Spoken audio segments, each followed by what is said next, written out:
ഇന്നത്തെ വീഡിയോയിൽ നമ്മൾ സംസാരിക്കാൻ വേണ്ടി പോകുന്നത് ബിസിനസ് ചെയ്യുന്നവരും ഡിജിറ്റൽ മാർക്കറ്റിംഗ് പഠിക്കുന്നവരും ഏറ്റവും കൂടുതൽ ചോദിക്കുന്ന ഒരു കാര്യത്തെ കുറിച്ചിട്ടാണ്. ഞാൻ ആഡ്സ് ഒക്കെ റൺ ചെയ്യുന്നുണ്ട്, പക്ഷെ എനിക്ക് വിചാരിച്ച പോലെ സെയിൽസ് അല്ലെങ്കിൽ ലീഡ്സ് ഒന്നും കിട്ടുന്നില്ല. So hello everyone, welcome back to entry digital marketing. ഞാൻ സരിത ഹാരിസ്. ഇങ്ങനെ ഒരു ചിന്ത നിങ്ങൾക്കുണ്ടെങ്കിൽ ചിലപ്പോൾ പ്രശ്നം നിങ്ങളുടെ പ്രോഡക്റ്റിന്റെയോ സർവീസിന്റെയോ ആയിരിക്കണമെന്ന് നിർബന്ധമില്ല കേട്ടോ. നമ്മൾ ചൂസ് ചെയ്ത പ്ലാറ്റ്ഫോം മാറിയതാകാം ഇതിന് പ്രധാനമായിട്ടുള്ള ഒരു കാരണം. നമ്മൾ ആദ്യമായിട്ട് ആഡ് റൺ ചെയ്യാൻ വേണ്ടി തുടങ്ങുമ്പോൾ എല്ലാവർക്കും വരുന്ന ഒരു കൺഫ്യൂഷൻ ഉണ്ട്. ഗൂഗിളിൽ തുടങ്ങണോ അതോ മെറ്റാ പ്ലാറ്റ്ഫോംസ് ആയിട്ടുള്ള ഫേസ്ബുക്കിലും ഇൻസ്റ്റാഗ്രാമിലും ചെയ്യണോ എന്നുള്ളത്, അത് വേറെ ഏതെങ്കിലും പ്ലാറ്റ്ഫോംസ് നോക്കണോ എന്നുള്ളത്. ഈ ഒരു കൺഫ്യൂഷൻ മാറ്റാനാണ് നമ്മൾ ഇന്നത്തെ വീഡിയോയിൽ നോക്കുന്നത്. സോ ഇത് അവസാനം വരെ കണ്ടു കഴിഞ്ഞാൽ നിങ്ങളുടെ ബിസിനസ്സിന് എവിടെയാണ് ആഡ് ചെയ്യേണ്ടത് എന്ന് നിങ്ങൾക്ക് കൃത്യമായിട്ട് മനസ്സിലാവും. സോ സമയം കളയാതെ തന്നെ നമുക്ക് കാര്യത്തിലോട്ടേക്ക് പോകും. ആദ്യം തന്നെ ഒരു കാര്യം ക്ലിയർ ചെയ്യാം.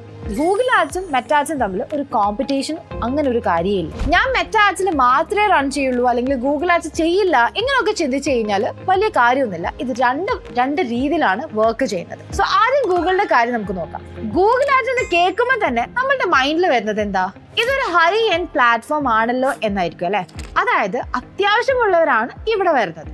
പക്ഷെ ഹൈ ഇൻറ്റന്റ് ഉള്ളത് കൊണ്ട് മാത്രം ഒരാൾ നിങ്ങളുടെ പ്രോഡക്റ്റ് വാങ്ങിക്കണമെന്ന് നിർബന്ധമില്ല. ഗൂഗിൾ എന്ന് പറയുന്നത് ഒരു സെർച്ച് എഞ്ചിനാണ്. അവിടെ കസ്റ്റമേഴ്സ് വരുന്നത് അവർക്ക് എന്തെങ്കിലും ഒരു സൊല്യൂഷൻ വേണ്ടിയിട്ടോ അല്ലെങ്കിൽ ഒരു പ്രോഡക്റ്റ് അന്വേഷിച്ചോ അങ്ങനെയൊക്കെ ആയിരിക്കും. അതുകൊണ്ട് അവിടെ വരുന്നവർക്ക് വാങ്ങാനുള്ള താല്പര്യം കൂടുതലായിരിക്കും എന്നത് സത്യമായിട്ടുള്ളൊരു കാര്യമാണ്. പക്ഷെ നിങ്ങളുടെ ബിസിനസ് അവർക്ക് പറ്റിയതാകണം എന്നുള്ളതാണ് അവിടെ ഇമ്പോർട്ടൻ്റ് ആയിട്ടുള്ള ഒരു കാര്യം. ഇതൊരു സിമ്പിൾ എക്സാമ്പിൾ വെച്ച് നമുക്ക് നോക്കാം. ഇപ്പോൾ നിങ്ങൾ ഡൽഹിയിൽ ഒരു മാട്രസിന്റെ ബിസിനസ് ചെയ്യുന്നെന്ന് വിചാരിച്ചു. നിങ്ങൾ ഗൂഗിളിൽ പോയിട്ട് best comfortable mattress in Delhi എന്ന കീവേഡിൽ ഒരു ആഡ് റൺ ചെയ്യുന്നുണ്ട്. ആഡ് മാനേജർ നോക്കുമ്പോൾ ഒരുപാട് ട്രാഫിക് കാണുന്നുണ്ട്, പക്ഷെ വിചാരിച്ച പോലെ നിങ്ങൾക്ക് സെയിൽസ് നടക്കുന്നില്ല. എന്തായിരിക്കും അതിനൊരു കാരണം? ഗൂഗിൾ ആഡ്സ് കാണിച്ചത് കൊണ്ട് മാത്രം ഒരു പ്രോഡക്റ്റ് ആരും വാങ്ങിക്കൂല. ആളുകൾ നോക്കുന്നത് ഉത്തരങ്ങളാണ്, ഒപ്പം വിശ്വസിക്കാൻ പറ്റുന്ന ബ്രാൻഡുകളെയാണ്. സോ നിങ്ങളുടെ ബ്രാൻഡിന് മാർക്കറ്റിൽ വലിയൊരു വാല്യൂ ഇല്ലെങ്കിൽ ഗൂഗിൾ ആഡ് റൺ ചെയ്തിട്ടും വലിയ കാര്യമൊന്നുമില്ല. ഫോർ എക്സാമ്പിൾ, നിങ്ങളുടെ ബ്രാൻഡിനെ സ്ലീവ് വെല്ല് പോലെയുള്ള അറിയപ്പെടുന്ന ഒരു ബ്രാൻഡായിട്ട് കമ്പയർ ചെയ്ത് കഴിഞ്ഞാൽ ഗൂഗിൾ ആർക്കായിരിക്കും കൂടുതലായിട്ട് സെയിൽസ് കിട്ടുക? ഉറപ്പായിട്ടും സ്ലീവ് വെല്ലിനായിരിക്കും അല്ലെ. കാരണം അവരെല്ലാവർക്കും അറിയാം, ആമസോണിലും ഫ്ലിപ്കാർട്ടിലും ഒക്കെ അവരുണ്ട്, റിവ്യൂസും ഒരുപാടുണ്ട്.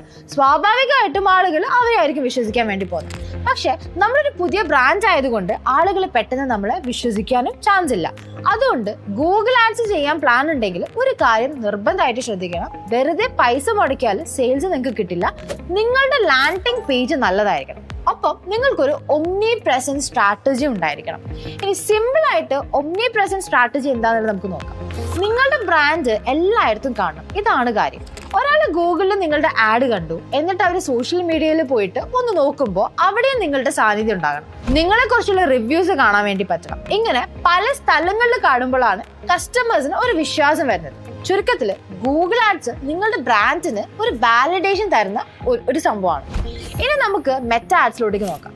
അതായത് ഫേസ്ബുക്കിലേക്കും ഇൻസ്റ്റാഗ്രാമിലോട്ടേക്കും വരാം. ഇവിടെ ആളുകൾ വരുന്നത് എന്തെങ്കിലും സാധനം വാങ്ങാനാണോ? അല്ല അല്ലെ.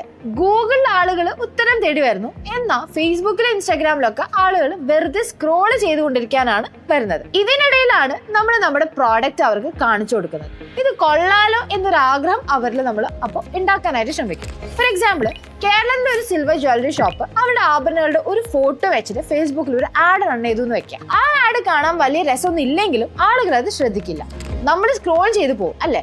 അവിടെ നമ്മൾ ഓഡിയൻസിന് ഒരു ഇൻട്രസ്റ്റ് ഉണ്ടാക്കിപ്പിക്കണം, അല്ലെങ്കിൽ ക്രിയേറ്റേഴ്സിലൂടെ അവരെ ശ്രദ്ധ പിടിച്ചു പറ്റാനായിട്ട് നോക്കണം. ഗൂഗിളും ഫേസ്ബുക്കും വർക്ക് ചെയ്യുന്നത് രണ്ട് എക്സ്ട്രീം രീതിയിലാണ്. അവിടെയുള്ള ഓഡിയൻസിന്റെ ചിന്താഗതിയും വ്യത്യാസമാണ്. ഇനി നമ്മുടെ മെയിൻ ചോദ്യത്തിലോട്ടേക്ക് വരാം.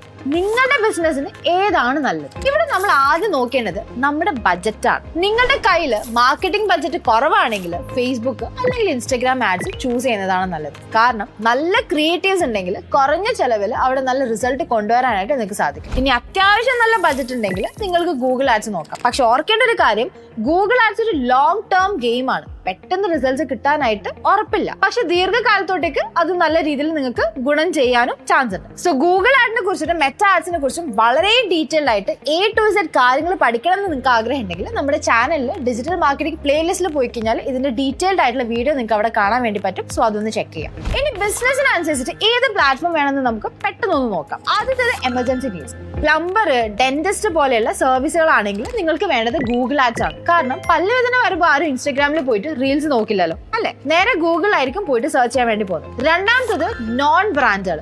നിങ്ങളുടെ ബ്രാൻഡ് അത്യാവശ്യം ഫേമസ് ആണെങ്കിൽ ഗൂഗിൾ ആഡ്സ് നന്നായിട്ട് വർക്ക് ചെയ്യുന്നതായിരിക്കും. ആൻഡ് മൂന്നാമത്തത് ഇമ്പൾസ് ബയേഴ്സ്. കണ്ടാൽ ഉടനെ തന്നെ വാങ്ങാൻ വേണ്ടി തോന്നുന്ന ടീഷർട്ടോ ഗാഡ്ജറ്റ്സോ ഫാഷൻ ഐറ്റംസ് ഒക്കെ ആണെങ്കിൽ നിങ്ങൾക്ക് മെറ്റാ ആഡ്സ് ചൂസ് ചെയ്യുന്നത് ബെസ്റ്റ് ആയിരിക്കും. ആൻഡ് അടുത്തത് ബ്രാൻഡ് അവയർനെസ് ആണ്. നിങ്ങളുടെ ബ്രാൻഡിനെ കുറിച്ചിട്ട് ആർക്കും അറിയില്ലെങ്കിൽ ആദ്യം ആളുകളെ അറിയിക്കാൻ വേണ്ടിയിട്ട് മെറ്റാ ആഡ്സ് വഴി സ്റ്റാർട്ട് ചെയ്യുന്നതാണ് എപ്പോഴും നല്ലത്.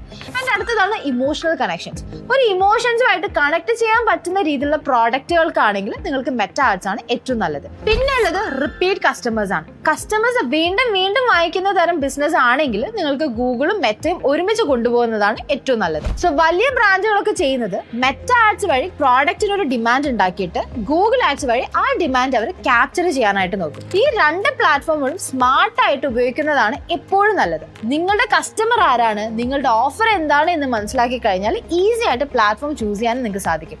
അപ്പോൾ ഈ വീഡിയോ നിങ്ങൾക്ക് ഉപകാരപ്പെട്ടെന്ന് വിചാരിക്കുന്നു. ഗൂഗിൾ ആഡിലോ ഫേസ്ബുക്ക് ആഡിലോ നിങ്ങൾക്ക് എന്തെങ്കിലും ഡൗട്ട്സ് ഉണ്ടെങ്കിൽ താഴെ കമന്റ് ചെയ്തോളൂ. ഞാൻ തീർച്ചയായിട്ടും നിങ്ങൾക്ക് റിപ്ലൈ തരുന്നതാണ്.